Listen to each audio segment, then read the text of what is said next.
Okay, അപ്പോൾ നമ്മൾ amines ചാപ്റ്ററിൽ എന്താണ് പാർട്ട് 2. അപ്പോൾ ഈ ഒരു ക്വസ്റ്റ്യൻ ഇന്ന് ഡിസ്കസ് ചെയ്യുന്നത്. അപ്പോൾ എന്താ, arrange the following in the decreasing order of there.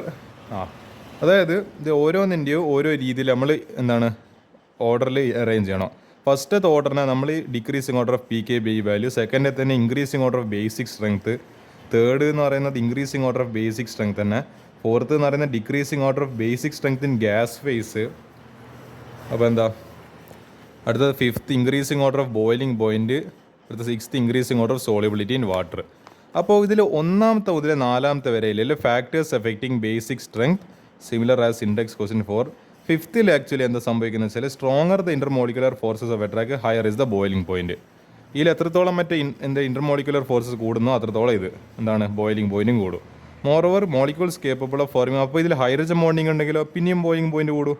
അടുത്ത സിക്സ്ത് ക്വസ്റ്റിൻ്റെ കേസിൽ higher the tendency to form hydrogen bond more is the solubility. അപ്പോൾ ഹൈഡ്രജൻ ബോണ്ട് ഡയറക്ട്ലി പ്രൊപ്പോർഷണൽ സോളിബിലിറ്റിയാണ്.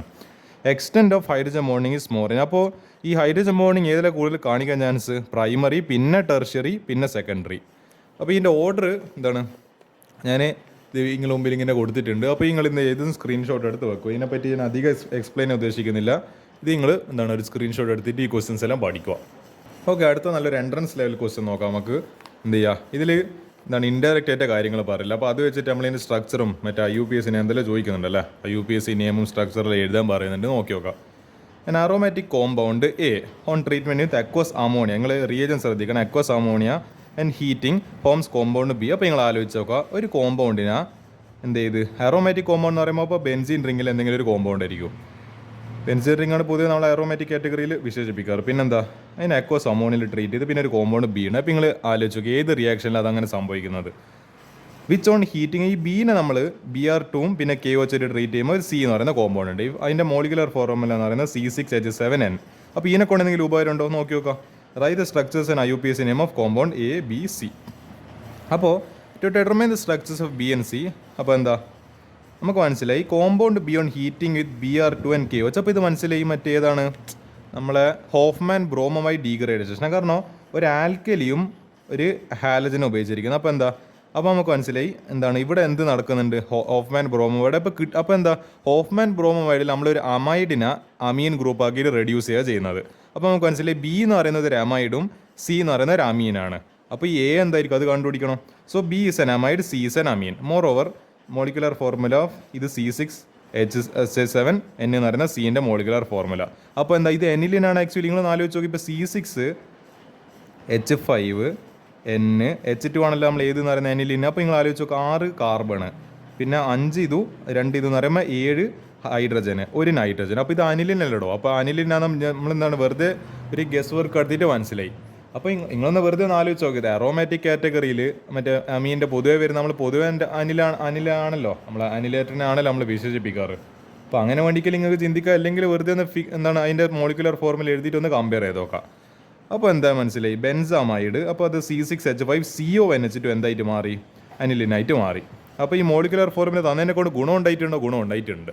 ഒരു മിനിറ്റ്. ഓക്കെ, അപ്പോൾ ബെൻസാമൈഡ് എന്താണ് അതായത് എന്തായി മാറി, അമൈഡ് ഗ്രൂപ്പ് എന്താണ് അമീൻ ഗ്രൂപ്പായിട്ട് മാറി. ഇനി അടുത്തത് എന്താണ് to determine the structure of a compound A on treatment with aqueous ammonia forms B. അപ്പോൾ എന്താ ഈ എ എന്ന് പറയുന്നത് അപ്പോൾ എന്തായിരിക്കും ബെൻസോയിക് ആസിഡ് ആയിരിക്കും. ലൈക്ക് എന്താണ് നമ്മൾ പഠിച്ചിട്ടുണ്ട് എന്താണ് ഒരു ആസിഡിനെ അക്വസ് ഈ പറഞ്ഞ എന്താണ് അമോണിയായിട്ടും ഹീറ്റുമായിട്ട് ട്രീറ്റ് ചെയ്ത് കഴിഞ്ഞാൽ ഇത് ആസിഡ് റെഡ്യൂസ് ആയിട്ട് അമൈഡായിട്ട് മാറും, അമൈഡ് ഗ്രൂപ്പ്. അത് നിങ്ങൾ സീരീസ് അതായത് പ്രയോറിറ്റി ഓർഡർ ഓർമ്മയുണ്ടോ മനസ്സിലാവും. ഈ കാർബോസിലിക് ആസിഡ് കഴിഞ്ഞ് തൊട്ട് താഴത്തെയാന്ന് തോന്നുന്നു ഈ പറഞ്ഞ ഈ CONH2 എന്ന് പറയുന്ന ഗ്രൂപ്പ്. അപ്പോൾ റിഡക്ഷനാണ് നടക്കുന്ന അവിടെ. അപ്പോൾ അങ്ങനെ നമുക്ക് മനസ്സിലായി ഒരു ആസിഡിനെ റെഡ്യൂസ് ചെയ്തിട്ട് അമൈഡാണ് ഉണ്ടാകുന്നത്. അപ്പോൾ എന്താ ബെൻസോയിക് ആസിഡ്, കാരണം എന്തായാലും അറോമാറ്റിക് കോമ്പൗണ്ട് ആണ്. അപ്പോൾ എന്തായാലും ബെൻസീൻ അതായത് ഇതാ ഇങ്ങനെ നമ്മൾ ഈ ബെൻസീൻ റിങ് അടിച്ച് അതിനെ നമ്മൾ COOH. അപ്പോൾ ഇതാണ് ആക്ച്വലി എന്താ ഈ സാധനങ്ങളെല്ലാം റിയേജൻസ് എല്ലാം ചേർത്തിട്ട് എന്തായി മാറിയത് ബെൻസമൈഡ് എന്ന് പറയുന്ന ഈ CONH2 ആയിട്ട് മാറിയത്. ഇത് വീണ്ടും Br2 KOH ആഡ് ചെയ്തപ്പോൾ എന്തായി മാറി, നമ്മൾ ഈ പറഞ്ഞ അനിലേട്ടനായിട്ട് മാറി NH2. ഇത്രയും സംഭവിച്ചിട്ടില്ലോ. അപ്പോൾ എന്താ അപ്പോൾ പേരെല്ലാം കിട്ടിയാലോ. അപ്പോൾ IUPAC നെയിമിങ് കോമൺ നെയിം പറഞ്ഞത് ഇത് എ എന്ന് പറയുന്നത് ബെൻസോയിക് ആസിഡ്, ബി എന്ന് പറയുന്നത് ബെൻസമൈഡ്, സി എന്ന് പറയുന്ന അനിലിന്. ഇതിൻ്റെ സ്ട്രക്ചർ എഴുതി കൊടുക്കണമെങ്കിൽ ഇതാ ഈ 3 സ്ട്രക്ചർ വരച്ചാൽ മതി. ഇതാണ് ഈ ക്വസ്റ്റ്യൻ ആൻസർ എന്ന് പറയുന്നത്. ഓക്കെ, അപ്പോൾ അടുത്ത ക്വസ്റ്റ്യൻ നോക്കി. ഇതല്ല ഇതിൻ്റെ പോകുമ്പോൾ അയ്യോ സ്ട്രൈപ്പോഡിലും ചിലപ്പോൾ വീണമെന്നുണ്ടപ്പോൾ. ഈ ഒരു ക്വസ്റ്റ്യൻ നോക്കാം നമുക്ക്. 12th വീണ്ടും theory question. Why cannot aromatic amines be prepared by Gabriel phthalimide synthesis? Aliphatic primary amines മാത്രം നമുക്ക് ഗബ്രിയൽ താലിമൈഡ് സിന്തസിസിൽ ഉണ്ടാക്കാൻ പറ്റും. ഈ അറോമാറ്റിക് അനിലിൻ പോലത്തെ ആൾക്കാർക്ക് ഉണ്ടാക്കാൻ വേണ്ടി പറ്റില്ല. എന്തുകൊണ്ടാണ്? Gabriel phthalimide synthesis involves breaking of CX bond. അതായത് കാർബൺ ഹാലജൻ തമ്മിലുള്ള ബോണ്ടിൻ്റെ ക്ലീവേജ് ഇറക്കുന്നുണ്ട്. വേറെ എക്സസ് ഹാലജൻ അതിൻ്റെ bond and in aromatic halide CX bond acquires double bond character. അപ്പോൾ ഇപ്പോൾ അനിലിനെല്ലാം ആണെങ്കിൽ നിങ്ങളൊന്ന് ആലോചിച്ച് നോക്ക്, അതിന് റെസനൻസ് നടക്കുന്നുണ്ട്. അപ്പോൾ അവിടെ ഒരു ഡബിൾ ബോണ്ട് ഫോർമേഷൻ നടക്കും. അതുകൊണ്ട് തന്നെ ആ ഡബിൾ ബോണ്ടിനെ പൊട്ടിക്കുക എന്ന് പറയുന്നത് ഒരു സിംഗിൾ ബോണ്ടിനെ എന്ന് പറയുന്നത് ഇങ്ങനെ ഒരു നമ്മൾ മറ്റേ കത്തി കൊണ്ട് മറ്റേന്ന് പറയുന്നത് പഴം മുറിക്കുന്ന അതിൽ ഒറ്റ ഒരു വിട്ടങ്ങ് വെട്ടിയാൽ മതി. പക്ഷേ ഇതെന്താണ്, ഇത് കുറച്ചും കൂടി കട്ടിയില്ല, കുറച്ചും കൂടി പാറക്കൽ പോലത്തെ സാധനമാണ് ഈ പറഞ്ഞ ഡബിൾ ബോണ്ട്. കുറച്ച് പൊട്ടിക്കാൻ കുറച്ചും കൂടി ബുദ്ധിമുട്ടുണ്ട്. അതാണ് ആക്ച്വലി അവിടെ സംഭവിക്കുന്നത്. In Gabriel phthalimide reaction potassium salt of phthalimide is formed. അത് നമ്മൾ കണ്ടിട്ടുണ്ട്. It reacts readily with alkyl halide to form corresponding alkyl derivative. അപ്പോൾ ഈ പൊട്ടാഷ്യം താലിമൈഡ്, അതായത് നിങ്ങൾ ഇത് എന്ന് പറയേണ്ടത് ഗബ്രിയൽ താലിമൈഡ് സിന്തസിസ് ചെയ്യുമ്പോൾ നിങ്ങൾ എത്തിപ്പെട്ട ഒരു പ്രൊഡക്റ്റ് ആയിരിക്കും ഇത് CONK എന്ന് പറയുന്നത്. ഈ K എന്ന് പറയുന്നത് ആക്ച്വലി പൊട്ടാഷ്യമാണ്. അപ്പോൾ ഇതിന് RX ആയിട്ട് ട്രീറ്റ് ചെയ്ത് കഴിഞ്ഞാൽ, ഹീറ്റ് ചെയ്ത് കഴിഞ്ഞാൽ ഈ K മാറിയിട്ട് KX ആയിട്ട് പുറത്തേക്ക്, ഇവിടെ ഇപ്പോൾ BR ആണെങ്കിൽ KBR ആയിട്ട് പുറത്തേക്ക് അങ്ങ് പോകും. KX അല്ലെങ്കിൽ KBR, ഇവിടെ BR ഉപയോഗിച്ചെങ്കിൽ പിന്നെ എന്ത് വരും, ആ R ഗ്രൂപ്പ് നേരെ കയറിയിട്ട് ഇവിടെ അറ്റാച്ച്. അപ്പോൾ NR, അപ്പോൾ N ആൽക്കൈൽ താലിമൈഡ് കിട്ടും.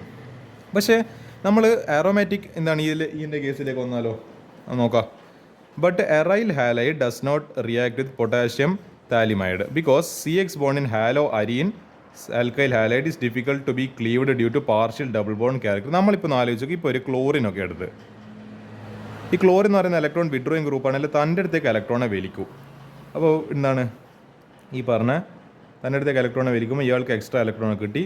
ഇവിടെ എന്താണ്, ഇവിടെ ഒരു പോസിറ്റീവ് ചാർജ്, പിന്നെ പോസിറ്റീവ് ഇതിങ്ങനെ പോയി. അപ്പോൾ ഡബിൾ ബോണ്ട് ഇങ്ങനെ മാറി മാറി കളിക്കുമ്പോൾ ലാസ്റ്റ് എന്ത് ചെയ്യും, അതിൻ്റെ അടുക്ക് ഇവിടെ ഒരു ഡബിൾ ബോണ്ട് വിടാം ഇങ്ങനെ. അപ്പോൾ ഇതിനെ പൊട്ടിക്കുക എന്ന് പറയുന്നത് അത്ര എളുപ്പമില്ല പണിയല്ല ഡബിൾ ബോണ്ടിനെ. ഇവിടെ ഒന്നാണെങ്കിൽ ഇങ്ങനെ വെട്ടി മാറ്റി, ഇത് രണ്ടെണ്ണം വരുമ്പോൾ പിന്നെ ഇടങ്ങാറായി.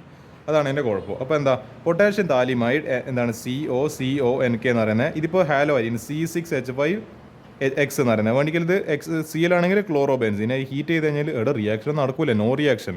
അതാണ് അതിൻ്റെ സംഭവം എന്ന് പറയുന്നത്.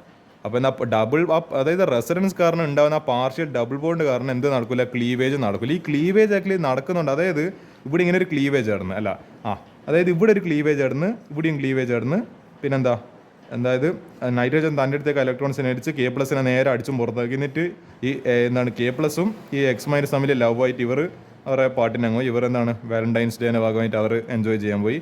R- എന്തായി നേരെ കയറിയിട്ട് ഇതിപ്പോൾ എന്താണ്, ഇതിപ്പോൾ R+ ആണോ അല്ല, R+ നേരെ കയറിയിട്ട് N- കയറി അറ്റാച്ച്. എന്നിട്ട് ഇവർ തമ്മിലൊരു ബോണ്ട് ഉണ്ടാക്കി, ഇവർ തമ്മിൽ ലവ് ആയി.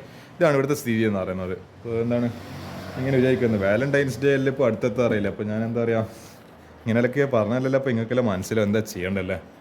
ഇങ്ങനെ ആലോചിക്കായിരുന്നു. ഈ പറഞ്ഞെന്ന് പറയേണ്ടത് ഓർഗാനിക് കെമിസ്ട്രി എന്ന് പറയുന്നത് കംപ്ലീറ്റ് ഒരു ലവ് സ്റ്റോറിയാണ്. എൻ്റെ മോനെ നമ്മളെത്ര എന്താണ് ഇതിൻ്റെ എടുക്കുന്ന ലവ് സ്റ്റോറിയും കപ്പിൾസിനെല്ലാം കണ്ട്. അപ്പോൾ നമുക്ക് എന്ത് ചെയ്യുക, ഇനി ഈ ഒരു ക്വസ്റ്റ്യൻ നോക്കാം. ഇതാ ഗിവ് എന്താണ് റീസൺ ഫോർ ഈച്ച്. ഒന്നാമത്തെ ക്വസ്റ്റ്യന്, why are amines less acidic than alcohols of comparable molecular mass. രണ്ടിൻ്റെ മോളിക്കുലർ മാസ് സെയിം തന്നെ, പക്ഷേങ്കിൽ alcohols are more acidic than amines. നോക്കാം. ഇതാ consider polarity of NH bond and OH bonds. Amines are less ഈ പറഞ്ഞ ഇതാ less basic അല്ല less acidic than alcohols of comparable molecular mass because NH bond. ഇപ്പോൾ അമീൻസിൽ ഇപ്പോൾ NH ബോണ്ട് ആണല്ലോ. ഇപ്പോൾ NH2 എന്ന് പറയുമ്പോൾ NH ബോണ്ട് ഉണ്ടല്ലോ, it is less polar then, അതിന് പൊളാരിറ്റി കുറവ്. പൊളാരിറ്റി എന്ന് പറയുമ്പോൾ charge difference then OH bond. കാരണം എന്താ, ഈ ഓൻ്റെ പ്രത്യേകത, ഇയാൾ കുറച്ചും കൂടി ഇലക്ട്രോൺ നെഗറ്റിവിറ്റി കൂടിയ ആളാണ്. അപ്പോൾ ഇയാൾ കുറച്ചും കൂടി എക്സ്ട്രാ നെഗറ്റീവ് ചാർജ്, ഇയാൾ കുറച്ചും കൂടി എക്സ്ട്രാ പോസിറ്റീവ് ചാർജ് ആവും. ഇയാൾ കുറച്ചും കൂടി ഇലക്ട്രോൺ നെഗറ്റിവിറ്റി കുറഞ്ഞ ആളാണ്. അപ്പോൾ എന്താ, hence amines release H+ ion with more difficulty as compared. അപ്പോൾ ഇയാൾ ഇലക്ട്രോൺസിനെ നല്ല രസത്തിലാമെന്ന് പറയേണ്ടത് തൻ്റെ അടുത്തേക്ക് വലിക്കുമ്പോൾ ഇയാൾ പെട്ടെന്ന് പൊട്ടിച്ചിട്ട് അതായത് ഈ H+ പുറത്തേക്ക് ക്ലീവ് ചെയ്ത് വരുന്നതിനൊക്കെ ഒരു കഴിവിനാണല്ലോ നമ്മൾ ആസിഡിക് സ്ട്രെങ്ത് എന്ന് പറയുന്നത്. പക്ഷേ ഇയാൾ അത് കുറച്ചും കൂടി കുറവായിരിക്കും. അതായത് H+ കുറച്ചും കൂടി സ്ട്രോങ് ആയിട്ട്, അതായത് പൊതുവേ നമ്മളെന്താ കാണുന്നത്, ഈ ക്ലീവേജ് എടുത്തിട്ട് ഈ കപ്പിള് അദ്ദേഹം എന്ന് പറയേണ്ടത് ഒരു ഗേള് ബോയിനെ റിജക്ട് ചെയ്യുന്ന പോലെയല്ല കാണുന്നത്. പക്ഷേ ഇവിടെ എന്താ, ഈ ബോയ് അത്ര പെട്ടെന്ന്, ഇവിടെ ബോയ് പെട്ടെന്ന് എന്ത് ചെയ്യും, അക്സെപ്റ്റ് ചെയ്ത് കൊടുക്കും. പക്ഷേ ഇവിടെ ബോയ് അത്ര പെട്ടെന്ന് അക്സെപ്റ്റ് ചെയ്യാൻ പറ്റൂല, അക്സെപ്റ്റ് ചെയ്ത് കൊടുക്കൂല ഈ പറയുന്ന ഗേൾ റിജക്ട് ചെയ്ത ആളെന്നാ. അപ്പോൾ എന്ത് ചെയ്യും, അപ്പോൾ അത്ര പെട്ടെന്നൊന്നും H+ അയോൺസ് റിലീസ് ആവില്ല. അതുകൊണ്ട് തന്നെ അതിനെന്ത് കുറവായിരിക്കും, അസിഡിക് സ്ട്രെങ്ത് കുറവായിരിക്കും. ഓക്കെ, നമുക്ക് ഇനി അടുത്ത ക്വസ്റ്റ്യൻ നോക്കാം. Why do primary amines have higher boiling point then tertiary amines? എന്തെങ്കിലും റീസൺ ഉണ്ടാവുമല്ലോ. Intermolecular hydrogen bonding. എപ്പോഴും ബോയിലിംഗ് പോയിന്റ് കേസ് വരുമ്പോൾ നിങ്ങൾ ഹൈഡ്രജൻ ബോണ്ടിങ് ആണ് ഓർമ്മിക്കേണ്ടത്. എങ്ങനെയെങ്കിലും എന്തെങ്കിലും ഒരു അലാക്കിൻ്റെ രീതിയിൽ ഇത് ഇൻഡയറക്റ്റ് ആയിട്ട് ഈ കോൺസെപ്റ്റിൻ്റെ പിന്നിൽ ഒളിച്ചിപ്പോൾ ഉണ്ടാവും, അല്ല ഐ മീൻ ഹൈഡ് ചെയ്യപ്പെട്ടിട്ടുണ്ടാവും. It is present in primary amines but not in ആദൻ. അത്രയല്ലോ കോൺസെപ്റ്റ് സിമ്പിൾ. പ്രൈമറി അമീൻസിൽ ഹൈഡ്രജൻ ബോണ്ടിങ് ഉണ്ട്, മറ്റേ എന്തില്ല, മറ്റേ നമ്മുടെ ടെർഷ്യറി അമീൻസിൽ ഹൈഡ്രജൻ ബോണ്ടിങ് ഇല്ല. Simple, matter closed. അത്ര എഴുതി കൊടുത്താൽ മതി, ഫൈനൽ ഫുൾ മാർക്ക് കിട്ടിക്കോളും. അപ്പോൾ നിങ്ങൾ അത്ര എഴുതിയാൽ മതി. എന്താണ് മറ്റേ ഇതിൽ പ്രൈമറി അമീൻസിൽ ഇന്റർമോളിക്കുലർ ഹൈഡ്രജൻ ബോണ്ടിങ്ങിലാണ് നല്ല ബോയിലിംഗ് പോയിന്റ് ഉണ്ടാവും. മറ്റേ ടെർഷ്യറി അമീൻസിൽ അങ്ങനത്തെ സാധനം ഇല്ലാത്തതുകൊണ്ട് എന്താണ് ബോയിലിംഗ് പോയിന്റ് കുറവായിരിക്കും. ഈ ഒരു ഒറ്റ റീസൺ മതി ഇതിൻ്റെ തമ്മിലുള്ള ഒരു ഡിഫറൻസ് എക്സ്പ്ലെയിൻ ചെയ്യാൻ. ഓക്കെ, നമുക്ക് ഈ ഒരു മൂന്നാമത്തെ ഒരു ക്വസ്റ്റ്യൻ നോക്കാം. എന്താ, why are aliphatic amines stronger bases than aromatic amines? Aliphatic ആയിട്ടുള്ള ഇപ്പോൾ RNH2 എന്നെല്ലാം പറയുന്നത് എന്താ, നമ്മളിപ്പോൾ അനിലിൻ പോലത്തെ അറോമാറ്റിക് അമീൻസിനെക്കാട്ടും എന്താണ് ഈ പറഞ്ഞ കൂടുതൽ സ്ട്രോങ്ങർ ബേസ് ആണ്, കൂടുതൽ ബേസിക് സ്ട്രെങ്ത് ഉണ്ട്. എന്തുകൊണ്ടാണ് അതിനെന്താണ് രണ്ട് റീസൺ ഉണ്ട്. അതിന് ഒന്നാമത്തെ റീസൺ എന്ന് പറയുന്നത് electron pair on nitrogen atom of aromatic rings is involve in conjugation with pi electron. അപ്പോൾ ഈ നൈട്രജൻ്റെ മുകളിലെ ലോൺ പെയർ ഈ റെസൊണൻസിൽ പങ്കെടുക്കുന്നുണ്ട്. It is less available as A base എന്ന് പറയുമ്പോൾ എന്താ, ലോൺ പെയർ ഓഫ് ഇലക്ട്രോൺസ് എന്താണ് ഉണ്ടാവുമ്പോഴേക്കും നമ്മൾ H+ നേരെ അയാൾ കയറിയിട്ട് എന്താണ് അക്സെപ്റ്റ് ചെയ്യാൻ പറ്റുന്ന രീതിക്ക്, അതായത് എന്താണ് ഒരു H+ അക്സെപ്റ്റ് ചെയ്യുന്നൊരു കഴിവിനാണ് നമ്മൾ ആക്ച്വലി ബേസിക് സ്ട്രെങ്ത് കൊണ്ട് പറയുന്നത് ഇവിടെ. പക്ഷേ എന്താ അതായത് നൈട്രജനോളിൽ ലോൺ പെയർ ഈ പറഞ്ഞ എന്താണ് റെസൊണൻസിൻ്റെ ഇങ്ങനെ തിരക്കില്ല, അതുകൊണ്ട് അയാൾക്ക് ഈ വരുന്ന H+ ഒന്നും സ്വീകരിക്കുന്നത് നേരമൊന്നുമില്ല. അപ്പോൾ എന്താ ആ ഒരു റെസൊണൻസ് കാരണം ഈ അനിലിൻ്റെ മുകളിൽ എന്ത് കുറഞ്ഞ്, മറ്റേ ബേസിക് സ്ട്രെങ്ത് കുറഞ്ഞ്. രണ്ടാമത്തെ കാര്യം ഈ പറഞ്ഞ ഇപ്പോൾ ഇനിയിപ്പോൾ H+ വന്നു തന്നെ വിചാരിക്കും, anilinium ion obtained by accepting a proton is less stabilise by resonance. ഇനിയിപ്പോൾ H+ നേരെ കയറിയിട്ട് ഈ പറഞ്ഞ അതിലേക്ക് ഇനിയിപ്പോൾ എന്താണ് നൈട്രജന് കുറച്ച് സമയം കിട്ടി, ഈ പറഞ്ഞ ലോൺ പെയറിനെ കുറച്ച് അക്സെപ്റ്റ് ചെയ്യാൻ കുറച്ച് സമയം കിട്ടി. പക്ഷേ എന്നിരുന്നാൽ പോലും ഇതിപ്പോൾ എന്താണ് എന്നിട്ട് H+ ഇവിടെ കയറിയിട്ട് ഇപ്പോൾ NH3+, കാരണം എന്താ ഈ രണ്ട് പെയർ ഓഫ് ഇലക്ട്രോൺസുകൾക്ക് നഷ്ടപ്പെട്ടുകൊണ്ട്, അല്ല ഒരു പെയർ ഓഫ് ഇലക്ട്രോൺ നഷ്ടപ്പെട്ടുകൊണ്ട് എന്താണ് അതുകൊണ്ട് ലോസ് കാരണമാണ് പ്ലസ് ചാർജ് വന്നത്. അപ്പോൾ എന്താ ഇവർ ഇതിൻ്റെ അത്ര നല്ലോണം എന്ത് ചെയ്യാൻ പറ്റില്ല, ഇതിന് അത്ര നല്ലോണം റെസൊണൻസിൽ പങ്കെടുക്കാൻ വേണ്ടി പറ്റൂല. അപ്പോൾ എന്താ അത്ര നല്ല രീതിക്ക് അത്ര അടിപൊളിയായിട്ട് എന്ത് കിട്ടൂല, റെസൊണൻസ് സ്റ്റെബിലിറ്റി കിട്ടൂല. ഇതിലെന്താ ഇവിടെ ഇയാൾ റെസൊണൻസിൽ പങ്കെടുക്കുമ്പോൾ ഈ ലോൺ പെയർ ഇങ്ങനെ തിരിഞ്ഞു മറിഞ്ഞ് കളിക്കുമ്പോൾ എനിക്ക് നല്ല സ്റ്റെബിലിറ്റി കിട്ടുന്നുണ്ട്. പക്ഷേ ഇത് അത്ര അടിപൊളി സ്റ്റേബിൾ അല്ല.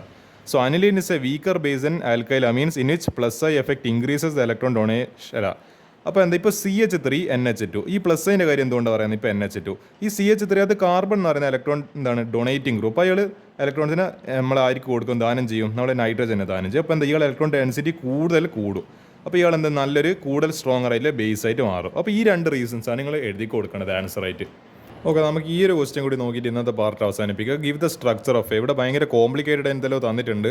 എന്താ നമ്മളെ CH3 NO2 NH2 എന്നെല്ലാം പറഞ്ഞ ഗ്രൂപ്പിലൂടെ തന്നിട്ടുണ്ട്. പിന്നെ എന്താ ഫസ്റ്റ് ആദ്യം NaNO2 + HCl. അപ്പോൾ നിങ്ങൾ ആലോചിച്ച് നോക്ക്, അപ്പോൾ ഇത് ചിലപ്പോൾ നമ്മുടെ ഡൈസോഡൈസേഷൻ റിയാക്ഷൻ ആണ്. ഈ NH2 N2Cl മാറുന്നതിനുള്ള പോസിബിലിറ്റി സാധ്യതയുണ്ട്.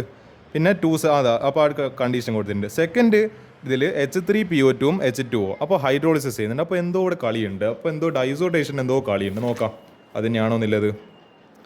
യെസ് അതിനെ ശരിയാ. ഇത് കണ്ട ഇതാണ് നൈട്രോ ഗ്രൂപ്പ്, അതായത് ഇപ്പോൾ എന്താണ് അനിലിൻ്റെ പേരിൽ തന്നെ അറിയപ്പെടുന്നത്. ഈ പറഞ്ഞ CH3 NO2 സബ്സ്റ്റിറ്റ്യൂൻസ്. അപ്പോൾ 2 നൈട്രോ 4 മീഥൈൽ അനിലിനാണ്. അതായത് സെക്കൻഡ് പൊസിഷനിലെ നൈട്രോ ഗ്രൂപ്പ്, ഫോർത്ത് പൊസിഷനിൽ മീഥൈൽ ഗ്രൂപ്പ്. ഇതിനാ എന്താണ് നമ്മൾ ഡൈസോട്ടൈസേഷനെ പ്രോസസ്സ് ചെയ്ത് NaNO2 HCl. അപ്പോൾ എന്ത് സംഭവിച്ച് ഈ NH2 എന്നുള്ളത് N2+Cl- ആയിട്ട് മാറി. ഇതിനെ എന്ത് ചെയ്ത് H3PO2 പിന്നെ നമ്മൾ വാട്ടർ ആഡ് ചെയ്ത് കോപ്പർ എന്താണ് പ്ലസിൻ്റെ ഒരു പ്രസൻസിൽ. അപ്പോൾ എന്ത് നടന്ന് ഈ സാധനം നേരെ അടിച്ചും പോയി. അപ്പോൾ ഇത് വന്നേരോ ഈ പറയുന്ന ഡൈസോട്ടൈസേഷൻ കംപ്ലീറ്റ് അടിച്ചും പോയിട്ട്, അതായത് N2Cl നേരെ അടിച്ചും പോയി. അപ്പോൾ എന്താ ഈ പറഞ്ഞ ഇവിടെ ഒരു ഹൈഡ്രജൻ ഉണ്ടാവും, പിന്നെ എന്താണ് ഇവിടുന്ന് ഒരു HCl, അതായത് ഇതിന്ന് വരുന്ന ക്ലോറിൻ, ഇവർ തമ്മിൽ ലവ് ആയി. ഓക്കെ, പിന്നെ ഈ നൈട്രജൻ എന്താ ഇപ്പോൾ ഒറ്റക്കായി പോയിട്ട് ഇയാൾ സിംഗിൾ പ്രസംഗയായിട്ട് അയാളും പോയി. പിന്നെന്താ H3PO3 ഇയാളൊരു ഓക്സിജൻ എക്സ്ട്രേറ്റ് സ്വീകരിച്ചിട്ട് എന്താ H3PO3 ആയിട്ട് മാറി. ഇതെല്ലാം ബൈ പ്രൊഡക്ട്സ് ആണ്, ഇതൊന്നും എഴുതിയില്ലെങ്കിലും കുഴപ്പമില്ല. നിങ്ങൾ ജസ്റ്റ് എന്താ കാണിച്ചോട്ടെ, ഇത് തട്ടിപ്പോയി. എന്നിട്ട് എന്താ ഇവിടെ ഇപ്പോൾ ആകെ 2 ഗ്രൂപ്പല്ലോ. ഇനിയിപ്പോൾ ഇത് എന്തിൻ്റെ പേരിൽ അറിയപ്പെടുക, നൈട്രോ. കാരണം നൈട്രോ കുറച്ചും കൂടി എന്താണ് നമ്മളെ കുറച്ചും കൂടി പ്രയോറിറ്റി ഓർഡറിൽ ഇയാളെക്കാട്ടും മുന്നിൽ വെക്കുന്നത് CH3നെക്കാട്ടും. അപ്പോൾ എന്താ 3 മീഥൈൽ, അതായത് 1 2 തേർഡ് പൊസിഷനിൽ മീഥൈൽ ഗ്രൂപ്പ് നൈട്രോ ബെൻസീൻ. അപ്പോൾ നൈട്രോൻ്റെ പേരിലായിരിക്കും ഇനി നമ്മളെ കോമ്പൗണ്ട് അറിയപ്പെടുക. അതായത് അനിലിൻ എന്നുള്ളത് അപ്പോൾ ഈ നൈട്രോ ഗ്രൂപ്പ് പോയാലെന്തായാലും ഈ പറഞ്ഞ അനിലിൻ ഗ്രൂപ്പ് NH2 ഗ്രൂപ്പ് പോയാൽ ഇപ്പോൾ ഇനി നൈട്രോ ഗ്രൂപ്പ് കുറച്ചും കൂടി പ്രയോറിറ്റി ഇല്ലോണ്ട് ഇയാളുടെ പേരിലായിരിക്കും ഈ കോമ്പൗണ്ടിനെ അറിയപ്പെടുക. അപ്പോൾ 3 മീഥൈൽ നൈട്രോ ബെൻസീൻ ആയിരിക്കും ഫൈനൽ ആൻസർ. നമുക്ക് ബാക്കി ക്വസ്റ്റ്യൻസിനെ അടുത്തതിൽ ചെയ്യാം.